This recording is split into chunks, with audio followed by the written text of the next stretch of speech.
सातारा जिल्हा बँकेचे उपाध्यक्ष आणि खटावमान तालुक्याचे नेते सन्माननीय अनिल भाऊ देसाई साहेब।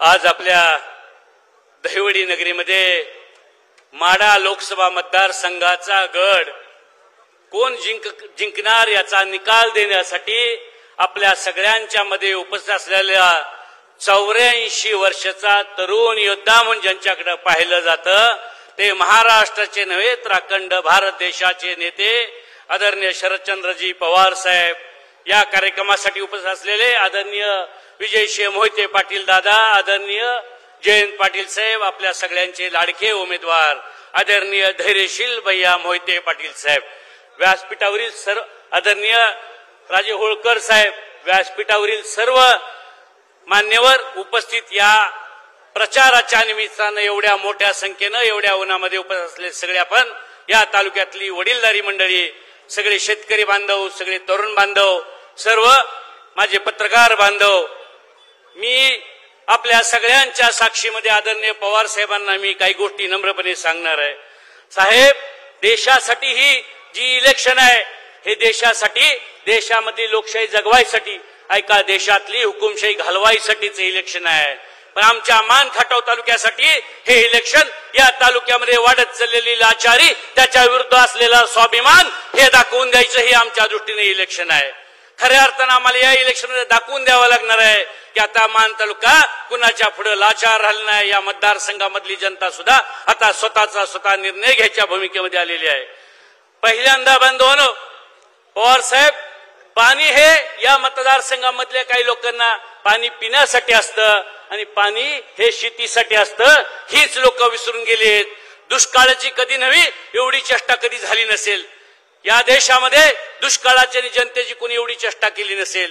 पहिल्यांदा दुष्काळामध्ये पहिला पाणी नाही, जवळजवळ 70 गावांमध्ये टँकर आहेत, जवळजवळ 300-325 वाड्या वस्त्यांवरती पाणी प्यायला नाही। असं असताना सुद्धा पाण्याची चेष्टा चालू आहे। जे काही तालुक्यामध्ये पाणी आहे या पाण्यामध्ये बोटिंग चालू आहे आणि बोटिंग सुद्धा करणारे विचार करत नाहीत, वर करणारे उपमुख्यमंत्री येत आहेत, हे खासदार होते, ही सगळी मंडळी येत आहेत आणि बोटीमध्ये बसतायत। मला खात्री आहे येणाऱ्या 7 तारखेला समोर बसलेली ही सगळी जनता तुताऱ्याच्या समोरचं बटन दाबून यांना त्याच आंधळीच्या धरणामध्ये बुडवल्याशिवाय राहणार नाही। या तालुक्याचे काय प्रश्न आहेत? या तालुक्यात 2 धरणं आहेत। एक साहेब जे येरळवाडीचं धरण आहे, इथं किती येरळवाडीच्या परिसरातली एवढी मोठे आहेत, लोक जमलेत। येरळवाडीच्या धरणामध्ये पाणी हे पक्षांसाठी राखीव केले, म्हणजे पाणी जनतेसाठी ठेवलं नाही। कधी 10 वर्षामध्ये लोकप्रतिनिधी एक शब्द काढला नाही। म्हणजे जनतेसाठी पाणी असतं तिथलं पाणी हे पक्षांसाठी आहे, पर्यटनासाठी आहे, आणि इथलं जे पाणी आहे ते जलपर्यटनासाठी आहे, अशी अवस्था केली साहेब। आम्हाला वाटत होतं बिदालला येईल, हे दहिवडी गाव आहे, आलेलं काही थोडंफार पाणी आहे हे बिदालमध्ये येईल, दहिवडीमध्ये येईल, इथल्या लोकांच्या हातचं पाणी संपवलं जाईल, हे निमित्ताने सांगितलं, इथला आपला दुष्काळ संपवला जाईल, यासाठी पाणी असं आम्हाला सगळ्यांना वाटलं होतं। साहेब, एक गाडी फिरते प्रचाराची, आदरणीय जयंत पाटील साहेब, आणि त्या गाडीमध्ये सांगितलं जातंय की हा मान तालुका आता जलमय झालाय। या 2 जलपुरुषांनी हा तालुका जलमय करून टाकलेला आहे। झालाय का बांधवनं जलमय? आहे का कुठल्या गावामध्ये पाणी?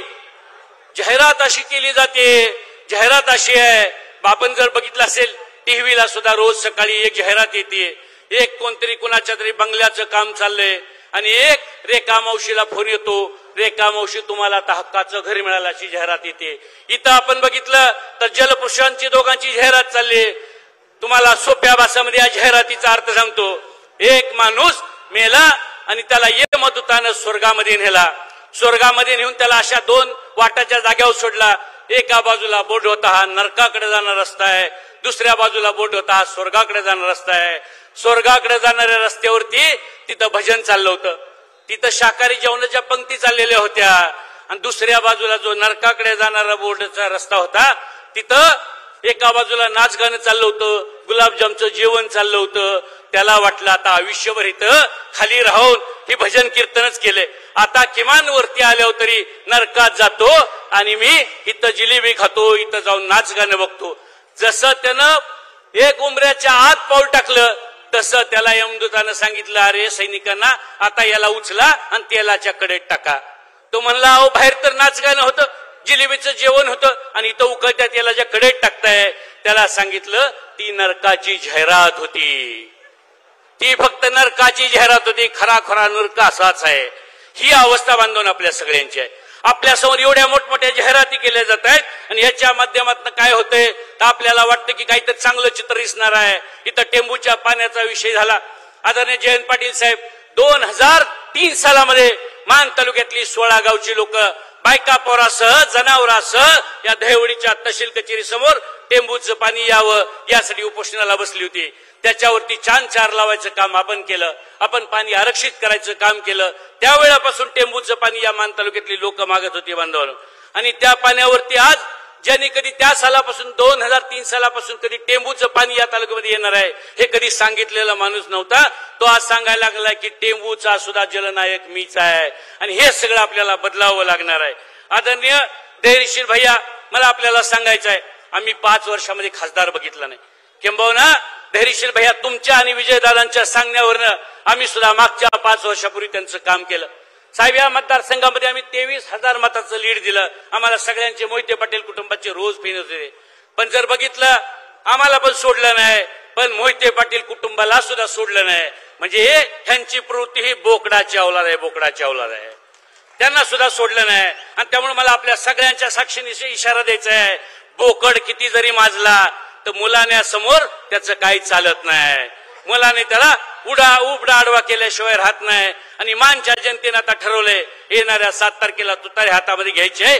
आदरणीय मोहिते पाटील सगळ्या कुटुंबात आपल्या मागे आहे. धैर्यशील भैया तुम्ही आमचे प्रश्न आता समजून घेताय तुम्ही आमच्यावर फिरून. पण यामध्ये मला आपल्याला काही गोष्टी प्रामुख्याने सांगायच्या आहेत. येणाऱ्या कालखंडामध्ये आपण 4 तारखेला नक्की खासदार होणार आहे. मान खटावची ही जनता तुम्हाला तुमचं जे कुलदैवत आहे सिद्धनाथ आहे, आम्ही सगळेजण सिद्धनाथाचा गुलाल तुमच्या बरोबर आमच्या अंगावर घेतल्याशिवाय मी आता राहत नाही, ह्याची मला पूर्ण खात्री आहे. पण या तालुक्यातले जे प्रश्न आहेत यामध्ये साहेब पाणी आता ज्याला पाहिजे त्याला दिलं जात नाही. टँकर मागायला जरी माणूस गेला तर प्रशासनाला हाताशी धरून इथले सगळे अधिकारी सांगतायत की टँकर मिळणार नाही, याच्या वाढीव जा. पाणी जर मागायचं असेल तर पाणी सोडलं जाणार नाही, या पक्षामध्ये प्रवेश करा, असं हुकुमशाही पद्धतीने इथलं कारभार चाललेला आहे. हा सगळा कारभार मोडायचं आपल्याला काम करावं लागणार आहे. सगळे बरेचसे वक्ते बोलणार आहेत, त्यामुळे मी जास्त काही बोलण्यापेक्षा एवढंच सांगेन, तुमची आणि ज्यांनी आमची चेष्टा केली, या तालुक्याची चेष्टा केली, मोहिते पाटील कुटुंबाची आणि सगळ्यांची चेष्टा केली, त्यांची अवस्था अशी झाली आहे बांधवांनो. एकदा एका विमानामध्ये एक माकड बसलं आणि एक पोपट बसला. माकडानं ते वरचं बटन दाबलं, एअर होस्टेस पळत आली, म्हणली काय अडचण आहे, काय नाही म्हणला, फक्त गंमत केली. ती एअर होस्टेस निघून गेली. ती माकड त्यानं बघितलं, त्यानं सुद्धा वरचं बटन दाबलं पिंग करून. एअर होस्टेस परत आली, म्हणली काय अडचण आहे, ते पण म्हणला काय नाही मी गंमत केली.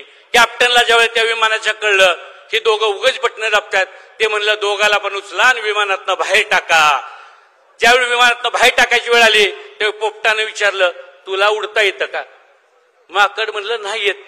पोपट म्हणला अरे मग कशाला गंमत केली. आणि त्यामुळे त्या माकडाला हागना जीव गेला. मोहिते पाटील कुटुंबाची ज्यांना गंमत केली त्याचा जीव येणाऱ्या 7 तारखेला नक्की जाणार आहे, याच्याबद्दल माझ्या मनामध्ये कुठलीही शंका नाही.